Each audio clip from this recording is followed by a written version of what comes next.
यह कहानी सच्ची घटना पर आधारित एक ऐसे युवक की है जो मौत को करीब आते देख सकता था। कहानी की शुरुआत होती है और शहर के एक खचाखच भरे रेस्टोरेंट में अचानक एक भयानक नरक का दूत प्रकट होता है। ये जीव केवल उन जगहों पर आता है जहां बड़ी तबाही या मौत होने वाली होती है। वह अपने अगले शिकार की तलाश में लोगों के बीच तेजी से घूमने लगता है। अजीब बात यह है कि रेस्टोरेंट में बैठे आम लोग हंस खेल रहे हैं और उन्हें इस खौफनाक मौजूदगी का जरा भी एहसास नहीं है। लेकिन थॉमस, जो वहाँ एक रसोइया है, बुरी तरह से घबराया हुआ है क्योंकि उसके पास छठी इंद्रिय है जिससे वह मरे हुए लोगों और इन शैतानी जीवों को देख सकता है। वह छुपकर उस जीव की हर हरकत पर नजर रखने लगता है, इस डर से कि कहीं वह शैतान उसे देख न ले। पूरे रेस्टोरेंट का चक्कर लगाने के बाद वह शैतानी जीव थॉमस की प्रेमिका स्टोनी के पास जाकर रुक जाता है। थॉमस का दिल बैठ जाता है। वह समझ जाता है कि उसकी प्रेमिका खतरे में है। अपनी पहचान छुपाने के लिए थॉमस हवा में एक फ्लाइंग किस उछालने का नाटक करता है, जिससे वह जीव भ्रमित हो जाता है और अस्थायी रूप से स्टोनी का पीछा छोड़ देता है। हालांकि शैतान को थॉमस पर शक हो जाता है। वह थॉमस के चेहरे के बिल्कुल करीब आकर उसे परखने की कोशिश करता है कि क्या यह इंसान उसे देख सकता है। थॉमस का दिल तेजी से धड़क रहा है, लेकिन वह अपनी तीसरी आंख के राज को छुपाने के लिए पत्थर जैसा चेहरा बना लेता है। वह जानता है कि ये जीव सामान्य आत्माओं जैसे नहीं होते। ये अपशकुन और आने वाली मौत की ऊर्जा पर पलते हैं। अगर इन्हें पता चल जाए कि कोई जीवित व्यक्ति इन्हें देख सकता है तो ये उसे बेरहमी से मार डालते हैं। अपनी बेहतरीन अदाकारी के दम पर थॉमस फिलहाल अपनी जान बचा लेता है। जैसे ही स्टोनी टेबल से उठकर जाती है, वह जीव फिर से उसके पीछे लग जाता है। लेकिन तभी रेस्टोरेंट का दरवाजा खुलता है और एक सूट वाला रहस्यमयी आदमी अंदर आता है। उस आदमी के शरीर से मौत की इतनी तीखी गंध आ रही है कि वह शैतानी जीव तुरंत स्टोनी को छोड़ देता है। थॉमस देखता है कि उस एक आदमी के पीछे नरक के दूतों की एक पूरी फौज उमड़ पड़ी है। वे उसे किसी मसीहा की तरह घेरे हुए हैं, मानो उसकी मानसिक बुराई को और बढ़ावा दे रहे हों। थॉमस ने आज से पहले इतने सारे शैतान एक साथ कभी नहीं देखे थे। इसका मतलब साफ था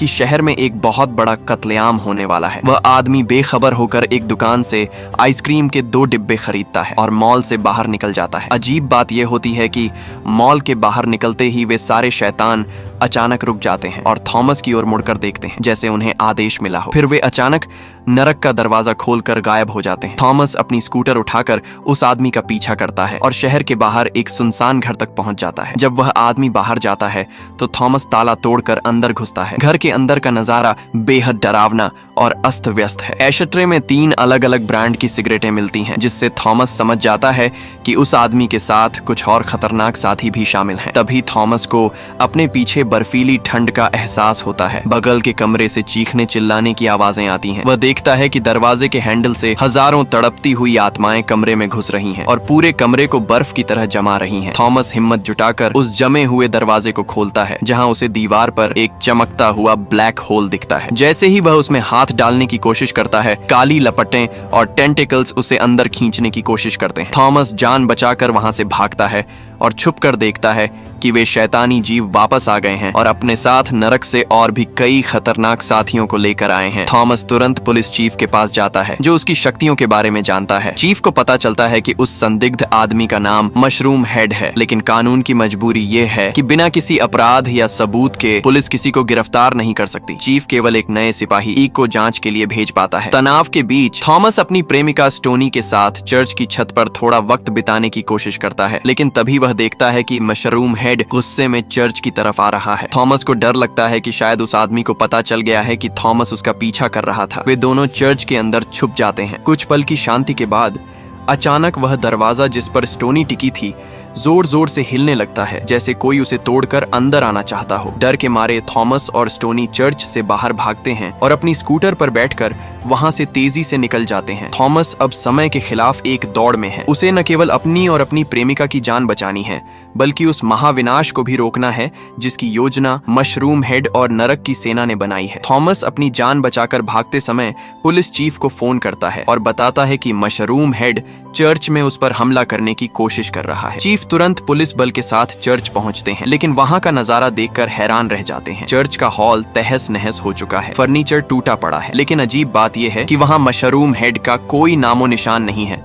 और न ही उसके वहां होने का कोई सबूत मिलता है। तभी सिपाही साइमन थॉमस के पास आता है और कहता है कि चीफ ने उसे मशरूम हेड के बारे में जानकारी जुटाने भेजा है। बातचीत के दौरान थॉमस की प्रेमिका स्टोनी की नजर साइमन के हाथ पर बने एक अजीब टैटू पर पड़ती है। जब वह उसका मतलब पूछती है तो साइमन घबरा जाता है और सवाल को टालते हुए कहता है कि यह बस एक मामूली टैटू है। घर लौटते समय स्टोनी भावुक हो जाती है। वह थॉमस के इन खतरनाक सायों के साथ रहने से डरी हुई है और उसे खोने से घबराती है। तभी पास से एक औरत के चीखने की आवाज आती है। थॉमस देखता है कि 2 खूंखार कुत्ते एक औरत पर हमला कर रहे हैं। इससे पहले कि थॉमस उसे बचा पाता, कुत्ते उसे मार देते हैं। तभी एक गंजा आदमी बंदूक के साथ वहां आता है और कुत्तों को गोली मार देता है। जब पुलिस पहुंचती है तो पता चलता है कि मरने वाली महिला कोई और नहीं बल्कि सिपाही ईक की प्रेमिका थी। थॉमस को याद आता है कि ये वही कुत्ते थे जिन्हें उसने मशरूम हेड के घर पर देखा था। अब पुलिस के पास मशरूम हेड को गिरफ्तार करने का ठोस सबूत था। थॉमस जब अपने घर लौटता है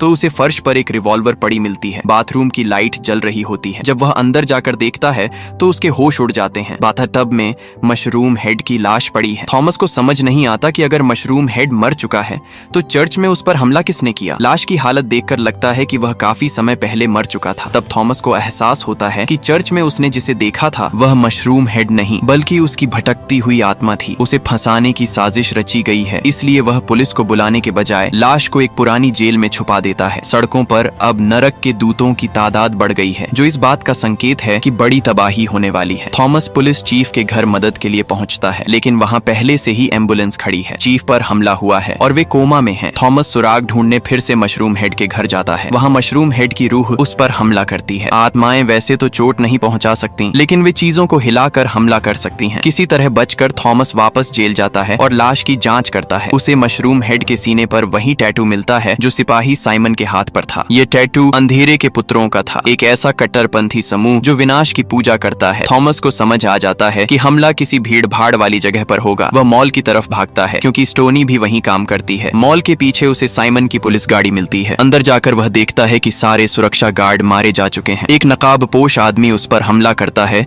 जिसे थॉमस ढेर कर देता है। नकाब हटाने पर पता चलता है कि वह सिपाही इक था। इक ने ही अस्पताल में चीफ को मारने की कोशिश की थी। जैसे ही थॉमस मॉल के मुख्य हिस्से में पहुंचता है, वह देखता है कि हजारों शैतानी साए वहां भर चुके हैं। अचानक चीख पुकार मच जाती है। मॉल के सारे दरवाजे बंद कर दिए जाते हैं ताकि कोई बाहर न जा सके। तभी एक हमलावर राइफल लेकर अंधाधुंध गोलियां चलाने लगता है। स्टोनी भी उसी की रेंज में होती है। थॉमस अपनी रिवॉल्वर निकालता है और कांपते हाथों से हमलावर पर गोलियां चलाता है। नरक के दूत थॉमस को रोकने की कोशिश करते हैं, लेकिन थॉमस हिम्मत जुटाकर हमलावर को मार गिराता है। परंतु जब वह स्टोनी की दुकान की तरफ देखता है तो वहां गोलियों के निशान और तबाही के सिवा कुछ नहीं दिखता। स्टोनी कहीं नजर नहीं आती। थॉमस का दिल यह सोचकर बैठ जाता है कि कहीं वह भी इस गोलीबारी का शिकार तो नहीं हो गई। थॉमस घबराते हुए उस दुकान के अंदर जाता है जहां उसकी प्रेमिका स्टोनी काम करती है। उसे डर है कि वह मारी गई, लेकिन तभी स्टोनी काउंटर के नीचे से सुरक्षित बाहर निकलती है। थॉमस चैन की सांस लेता है, पर उसे तुरंत एहसास होता है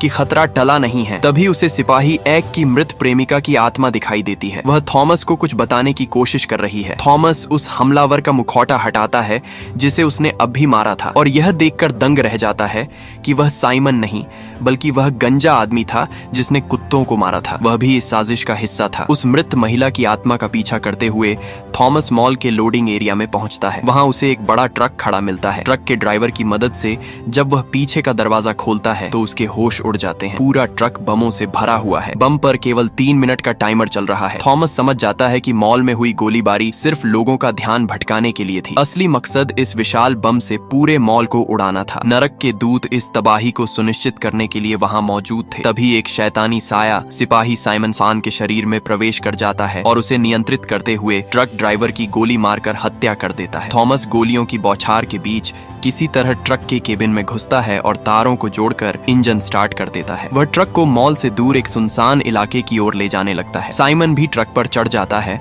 और थॉमस पर गोली चलाता है, लेकिन निशाना चूक जाता है। जब धमाके में सिर्फ 10 सेकंड बचते हैं, साइमन अपनी गिरी हुई बंदूक उठाने के लिए झुकता है। इसी मौके का फायदा उठाकर थॉमस चलते ट्रक से कूद जाता है। अगले ही पल ट्रक एक जबरदस्त धमाके के साथ फट जाता है। साइमन और उसके साथ मौजूद शैतानी साए उस आग के गोले में भस्म हो जाते हैं। थॉमस बेहोश होकर जमीन पर गिर पड़ता है। जब थॉमस अस्पताल के बिस्तर पर आंखें खोलता है तो वह खुद को अपनी प्रेमिका स्टोनी की बाहों में पाता है। पूरा शहर थॉमस को एक हीरो मान रहा है जिसने हजारों जानें बचाई। थॉमस और स्टोनी एक साथ अपने घर में खुशियां मना रहे हैं, मानो सब कुछ ठीक हो गया हो। लेकिन तभी पुलिस चीफ थॉमस से मिलने आते हैं। चीफ की आंखों में आंसू हैं और वे थॉमस को एक ऐसा सच बताते हैं जो उसका दिल तोड़ देता है। वे कहते हैं, थॉमस, अब इसे रोकना होगा। पुलिस ने आखिरकार उसका शरीर ढूंढ लिया है। सच्चाई यह थी कि स्टोनी मॉल में हुई पहली गोलीबारी में ही मारी गई थी। थॉमस की तीसरी आंख ने उसे स्टोनी की आत्मा के साथ रहने का मौका दिया था। थॉमस इस सच को स्वीकार नहीं कर पा रहा था और सदमे के कारण अपनी प्रेमिका की रूह को ही हकीकत मान बैठा था। अब समय आ गया था कि स्टोनी की आत्मा को इस दुनिया से विदा होना पड़े। थॉमस का दिल बुरी तरह टूट जाता है। वह रोते हुए अपनी प्रेमिका की रूह को अंतिम विदाई देता है। स्टोनी की आत्मा धीरे धीरे धुंधली होकर गायब हो जाती है और थॉमस उस कमरे में बिल्कुल अकेला रह जाता है। एक ऐसा नायक जिसने शहर को तो बचा लिया लेकिन अपनी दुनिया को खो दिया। थॉमस अब भी उन आत्माओं को देखता है लेकिन उसकी जिंदगी का सबसे खूबसूरत हिस्सा हमेशा के लिए चला गया है और यही से इस कहानी का अंत हो जाता है।